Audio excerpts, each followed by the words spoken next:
Hello, my name is Tyler Tipton here with Springdale Tractor, and I'm here to go over the L02 series and the L01 series and the differences between the two.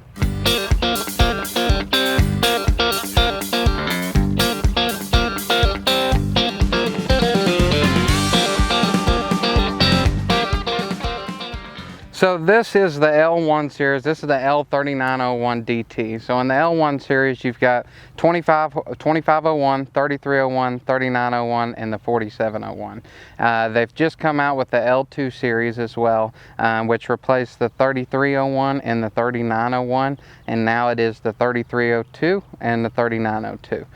The lift capacities on both loaders, the LA 525 and the 526, are both about 900 pounds. The 526 lifts just a little less than 50 pounds, and the breakout force down at the bottom is right at 1,200 pounds. So got a good meaningful power for this size tractor. If you got small acreage, or you're like me that's got some hunting land that puts in food plots, things of that nature, in small tight areas, this is a great size tractor. Now, what's nice about these tractors is they both got skid steer quick attach. Okay, so you can put different implements, pallet forks, different implements, grapples. These are very popular for grapples, and different things of that nature.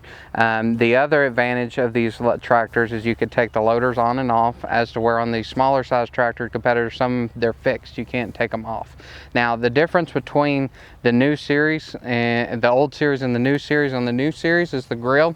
This is something that customers have been asking for a long time from Kubota, is being able to put a brush guard on here.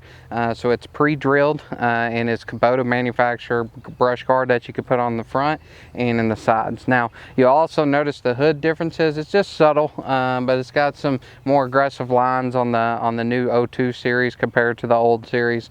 You've got a little bit of air intake here, and then you have LEDs here. That seems something simple, but it's pretty nice on these new tractors, because on the headlights, your loader's always getting in the way. Whether if it's the bucket or the side of the boom, there's always something getting in the way on the headlight, so you can kind of see, right?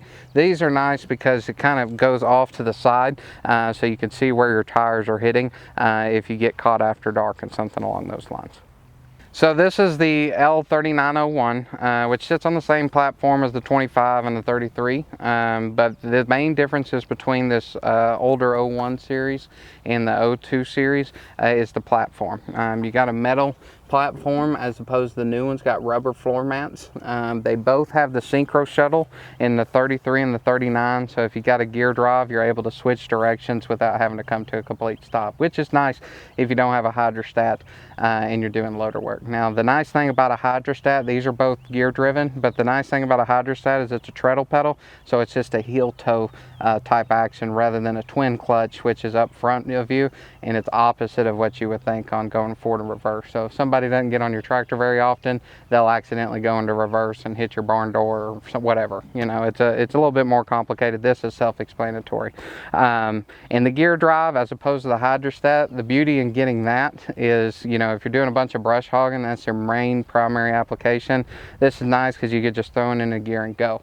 And Kubota still makes that gear drive, as to where a lot of manufacturers are getting away from it, but there's still a need for it out there, and that's the reason Kubota makes it, is price point and those guys that are just mainly doing mowing with it. We go to the 02 series here.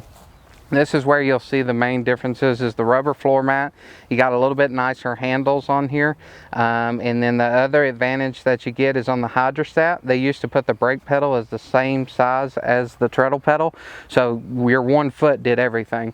Made it a little bit complicated. They made them on the opposite side now, so it's a little bit more user friendly. And then it also has a park PTO switch, so if you're running a wood chipper or a generator, and most often in this size tractor somebody's running a small wood chipper, it allows you to get off the machine and still run the PTO, as to where if you don't have that, it's going to shut the PTO off, because the safety switch is not going to be engaged without you in the seat. So the other advantage is that something I like is where the fuel filter is. More times than not, our problems with these machines are fuel contamination or bad fuel, right? With you being able to see it from the operator station, is you'll be able to see exactly what's going on and see if there's anything in your fuel. So it's a quick, easy fix rather than having to chase down different things trying to figure out what's going on with your tractor. So on the rear end, the main difference you're going to be seeing between Kubota and some other manufacturers, it's a little bit heavier duty and it's a true casing as opposed to aluminum casing. So if you hook onto a rock or something heavy, you're not going to tear this up. This tractor is overbuilt. Between the 01 and 02 series, their setup's the same. These are economical tractors, so it's got the turnbuckles here, and then you got your turns for your top link and your tilt there, and then you got your drawbar where it's easily accessible. Then you got your hydraulic oil back here to be able to check and fill that up there.